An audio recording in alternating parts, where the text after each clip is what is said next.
ہر ریاست کے اپنے مذہبی مسائل ہونے کی وجہ سے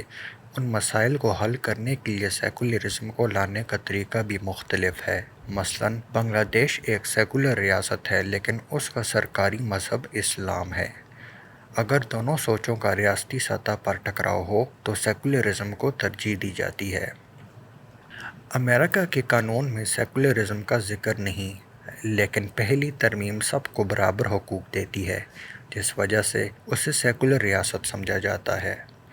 اسی طرح برطانیہ کے ہیڈ آف دی اسٹیٹ کا عیسائی ہونا ضروری ہے، لیکن طاقت کا مرکز وزیر اعظم ہے جو کسی بھی مذہب سے ہو سکتا ہے۔ ترکی میں خلافت ختم کی گئی لیکن حلف نامے میں خدا کے ذکر، سرکاری مذہب اور مذہبی امور کی وزارت کو برقرار رکھا گیا۔ اسی طرح پاکستان کا اپنا سیکولرزم تھا۔ ملک پاکستان میں سرکاری مذہب، مذہبی قانون اور مذہبی امور کی وزارت 1973 تک نہیں تھے، بلکہ ترکی کے برعکس حلف نامے میں خدا کے ذکر کو بھی قائد اعظم کے کہنے پر مٹا کر ریاست کو مزید سیکولر بنا دیا گیا تھا، جس کے نتیجے میں قائد اعظم نے مسلمان ہوتے ہوئے بھی ایک ملحد کی طرح حلف لیا۔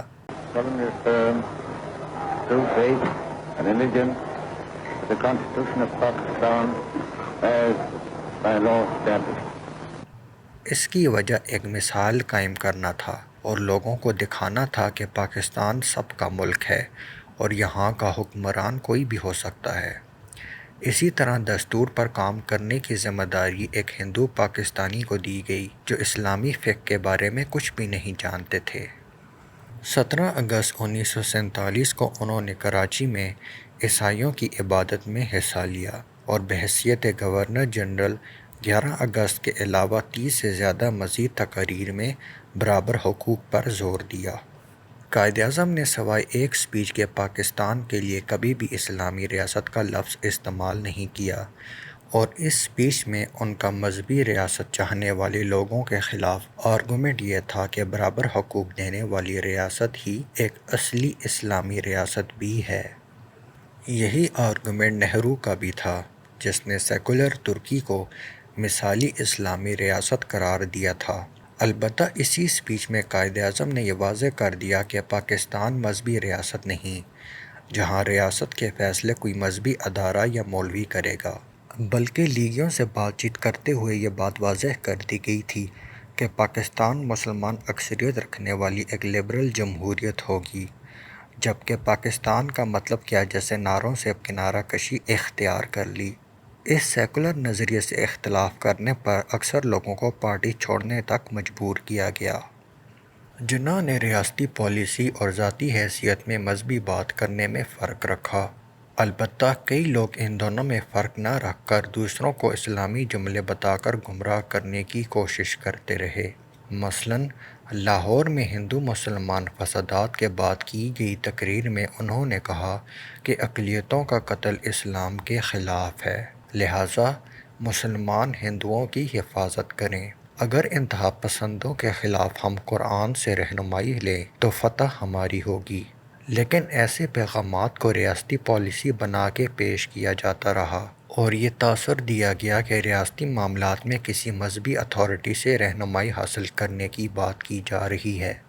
فرینچ ریولوشن سے متاثر ہونے اور اتنی بڑی فوج رکھنے کے باوجود یہی آرگومنٹ اتاترک کا بھی رہا ہے کہ اسلام میں مذہبی آزادی موجود ہے، لہٰذا اس سے سیکولر جمہوریت کو خطرہ نہیں۔ ایسے بیانات سے صدیوں سے تنگ نظر رہنے والے مسلمانوں کی ذہن سازی کرنے کی کوشش کی گئی تاکہ وہ کسی عالم کے کہنے میں آ کر اسے کفریہ نظام سمجھ کر ریجیکٹ نہ کریں، جو کانگریس کے خریدے ہوئے مولویوں نے پاکستان مخالف فتووں کے ذریعے کرنے کی پوری کوشش کی۔ جہاں تک دو قومی نظریے کا تعلق ہے، اس کے بانی ہندو انتہا پسند تھے، جنہوں نے ہندوؤں کو 1872 میں الگ قوم قرار دیا۔ مسلمانوں اور ہندوؤں کے الگ الگ ملک بنانے کی بات پہلے کانگریس کے پنجاب سے تعلق رکھنے والے برہمنوں نے 1909 میں کی، پھر 1924 میں پنجاب کی تقسیم کا بھی مشورہ دیا۔ 1940 میں کانگریس حکومت کی تقریباً 3 سالہ بدترین آمریت اور مذہبی انتہا پسندی کے بعد جناح نے مسلمانوں کو بھی قوم قرار دیتے ہوئے کہا کہ دونوں قوموں یعنی ہندو اور مسلمانوں کو برابری کی سطح پر مل جل کر ملک چلانا چاہیے۔ ان کی پاکستان ڈیمانڈ دو علاقوں یعنی پاکستان اور ہندوستان کے درمیان ایک معاہدہ تھا، جس کے نتیجے میں دونوں علاقوں یا ریاستوں کے اوپر قائم کردہ وفاق میں برابری حاصل کرنا مقصد تھا تاکہ آزاد انڈیا کا قانون دونوں کی مرضی سے بنے۔ یہ اسکیم کانگریس کو منظور نہیں تھی، لہٰذا اس نے ماؤنٹ بیٹن سے کانگریس کی 1924 والی اسکیم امپلیمنٹ کرنے کی سفارش کی، جس کے مطابق ہندوستان اور پاکستان کے علاقوں کا آپس میں کوئی تعلق نہیں ہوگا اور پنجاب اور بنگال کی بھی تقسیم کی جائے گی۔ قائد-اعظم اس اسکیم کے سخت خلاف تھے۔ انہوں نے مشورہ دیا کہ اگر علیحدگی اختیار کی جاتی ہے تو کم سے کم صوبوں کو نہ توڑا جائے اور بنگال کو ایک الگ ملک بنا دیا جائے جس کا پاکستان سے کوئی تعلق نہ ہو۔ لیکن ووٹنگ کے دوران کانگریس کے کہنے پہ نان مسلم لیڈرز نے صوبوں کی تقسیم اور بنگال کو ایسٹ پاکستان بنانے والی اسکیم کے حق میں ووٹ دیا، جس کے نتیجے میں 1947 اور اس کے بعد موجودہ پاکستان وجود میں آئے۔ قائد اعظم کے جانے کے بعد مولویوں کو کنٹرول میں رکھنے کے لیے لیاقت نے آئرلینڈ اور کینیڈا جیسی ریاستوں سے متاثر ہو کر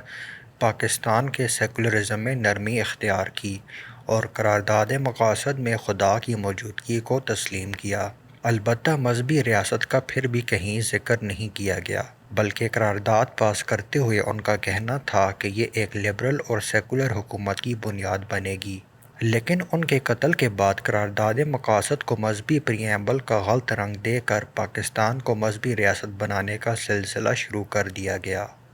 جیسا کہ لیاقت علی خان کی اہلیہ اور خاتون اول رانا لیاقت